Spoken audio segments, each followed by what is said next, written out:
नमस्कार आदाब दोस्तों। तो चलिए आज फिर हम आप लोगों के लिए लाए देश और दुनिया की तमाम ताजा बड़ी खबरें, ब्रेकिंग न्यूज हेडलाइंस, एक एक करके तमाम बड़ी खबरें आपके सामने रखेंगे। सबसे पहली और बड़ी खबर में आपको बताएंगे महाराष्ट्र के अंदर चल रहे सियासी संकट में एक बार फिर से बड़ा उलटफेर होता हुआ दिखाई दे रहा है। शिंदे की कुर्सी जा सकती है, इसको लेकर के बड़ी खबर आ रही है, इसकी जानकारी आगे आपको देंगे। साथ ही साथ अगली बड़ी खबर में आपको बताएंगे दोस्तों कि असम के अंदर बोडो आतंकी संगठन के 110 पूर्व सदस्य बीजेपी में शामिल हो गए हैं, जिसके बाद भारी बवाल हो गया है।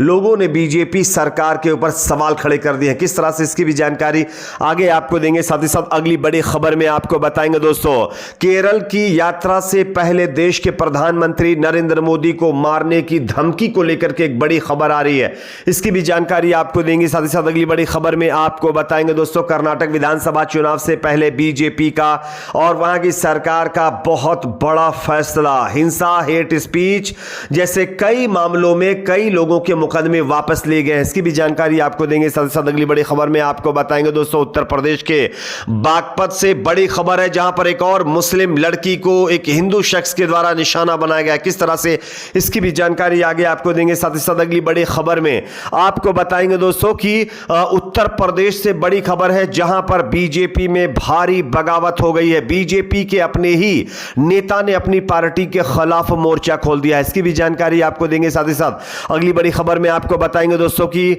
अब सीबीआई को लेकर के मोदी सरकार के एक मंत्री ने बड़ा बयान दिया है। जिस तरह से पिंजरे में कैद तोता तमाम विपक्षी पार्टी के नेता सीबीआई को बताते हैं और मोदी सरकार के ऊपर आरोप लगाते हैं कि वो इसके इशारे पर काम करती है, इसको लेकर के मोदी सरकार में एक मंत्री का बड़ा बयान आया है। क्या कुछ उनका कहना है, ये भी आपको बताएंगे। उससे पहले छोटी सी रिक्वेस्ट करेंगे, वीडियो को लाइक करके ज्यादा से ज्यादा शेयर करिए, चैनल को सब्सक्राइब करके बेल आइकन को जरूर प्रेस कर लीजिए। बात करेंगे पहली और बड़ी खबर की। जैसा कि आप जानते हैं दोस्तों, महाराष्ट्र के अंदर चल रहे सियासी संकट के बीच एक बार फिर बड़ा उलटफेर होता हुआ दिखाई दे रहा है। आप इस खबर को देखिए।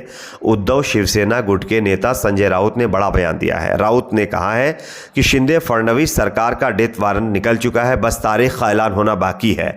मैंने पिछली बार कहा था कि फरवरी में शिंदे सरकार गिरेगी और सुप्रीम कोर्ट से फैसला आने में देरी हो रही है, इसलिए लाइफ लाइन बढ़ गई है। अब देख लीजिएगा, अगले 15 से 20 दिनों में यह सरकार गिर जाएगी। और उन्होंने कहा, राउत ने, कि जिन 40 विधायकों ने शिवसेना से गद्दारी की है उनके फिर से वापस लौटने या दोबारा पार्टी में शामिल करने का सवाल ही नहीं है। जो चले गए वो चले गए, वो भगवान को प्यारे हो गए। अब उनके पार्टी के दरवाजे बंद हो गए, यानी उन नेताओं के लिए पार्टी के दरवाजे बंद हो गए हैं। साथ ही साथ अजीत पवार बताया जा रहा है कि महाराष्ट्र के नेक्स्ट सीएम बन सकते हैं। एनसीपी और कांग्रेस पार्टी की सरकार यहां पर, एनसीपी और बीजेपी की सरकार यहां पर बन सकती है। बात करेंगे अगली खबर की। अगली बड़ी खबर दोस्तों यहां पर आ रही है उत्तर प्रदेश से, जहां पर योगी सरकार में मंत्री गोपाल गुप्ता नंदी ने अपनी ही पार्टी के खिलाफ मोर्चा खोल दिया है। आप इस खबर को देखिए। बीजेपी पर भड़के योगी सरकार के मंत्री नंद कुमार गुप्ता उर्फ नंदी, कहा प्राइवेट लिमिटेड कंपनी की तरह चलाना चाहते हैं पार्टी। दरअसल यूपी के प्रयागराज में बीजेपी में मचा घमासान। यहां यूपी सरकार के कैबिनेट मंत्री व प्रयागराज शहर दक्षिणी विधायक नंद गोपाल गुप्ता उर्फ नंदी ने अपनी ही पार्टी के खिलाफ मोर्चा खोल दिया है। मंत्री ने कहा कि स्थानीय विधायक के रूप में मुझे विश्वास में लेना तो दूर, बिना कोई औपचारिक सूचना दिए मेरे खिलाफ समाजवादी पार्टी के प्रत्याशी के रूप में साल 2022 का विधानसभा चुनाव लड़कर बुरी तरह से चुनाव हारे रईश चंद्र शुक्ला को भारतीय जनता पार्टी ज्वाइन कराने का प्रस्तावित कार्यक्रम घोर अपमानजनक एवं आपत्तिजनक है।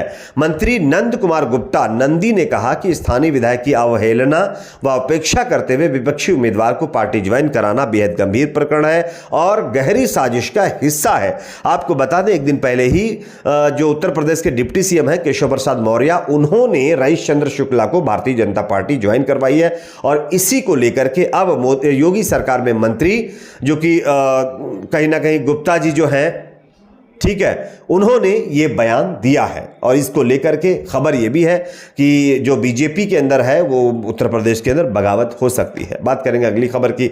असम से सामने आ रही है दोस्तों। आप जानते हैं बीजेपी वाले अक्सर ये कहते हैं कि उनके राज में हम जो टेररिस्ट लोग होते हैं उनके खिलाफ जो पॉलिसी होती है वो इस्तेमाल करते हैं, जीरो टॉलरेंस पॉलिसी इस्तेमाल करते हैं।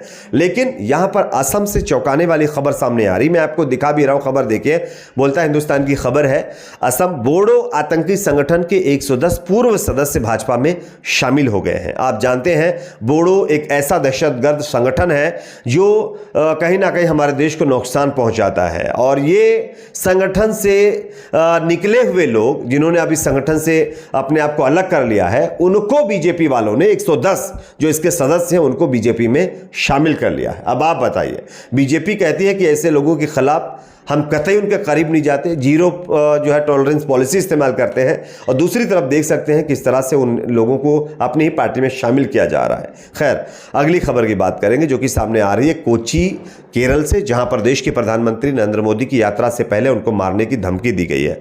आप इस खबर को देख सकते हैं। प्रधानमंत्री नरेंद्र मोदी 24 अप्रैल को केरल जाएंगे। उससे पहले केरल के भाजपा मुख्यालय को एक धमकी भरा लेटर मिला है। दोस्तों, बताया जा रहा है कि इस लेटर में पीएम मोदी को कोची यात्रा के दौरान हमले करने का दावा किया गया है, यानी उनके ऊपर हमला हो सकता है, इसका दावा किया गया है। इसमें पत्र भेजने का नाम और अन्य जानकारियां भी लिखी थी।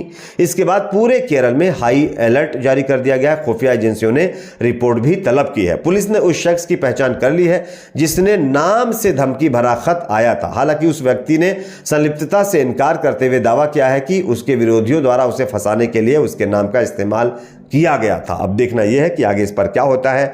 अगली खबर की बात करेंगे जो कि कर्नाटक से सामने आ रही है, जहां पर कर्नाटक सरकार ने चुनाव से पहले एक बड़ा फैसला लिया है। आप इस खबर को देखिए। भाजपा सरकार ने 385 मुकदमे वापस लिए। हेट स्पीच और सांप्रदायिक हिंसा के मामले में भी शामिल लोगों के केस वापस लिए गए हैं। दरअसल कर्नाटक की भारतीय जनता पार्टी सरकार द्वारा जुलाई 2019 से लेकर के अप्रैल 2023 के बीच वापस लिए गए कुल 385 आपराधिक मामलों में 182 मामले हेट स्पीच, गौरक्षा और सांप्रदायिक हिंसा से संबंधित बताए जा रहे हैं, जिनमें से अधिकांश घटनाएं दक्षिणपंथी कार्यकर्ताओं से संबंधित थी और 1000 से अधिक लोग इनमें आरोपी थे।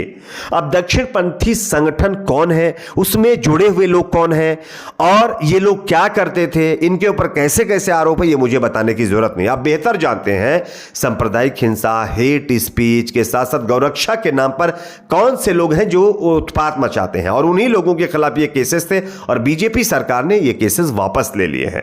बात करेंगे अगली खबर की जो कि सामने आ रही है उत्तर प्रदेश के बागपत से, जहां पर बताया जा रहा है कि और मुस्लिम लड़की को निशाना बनाया गया है।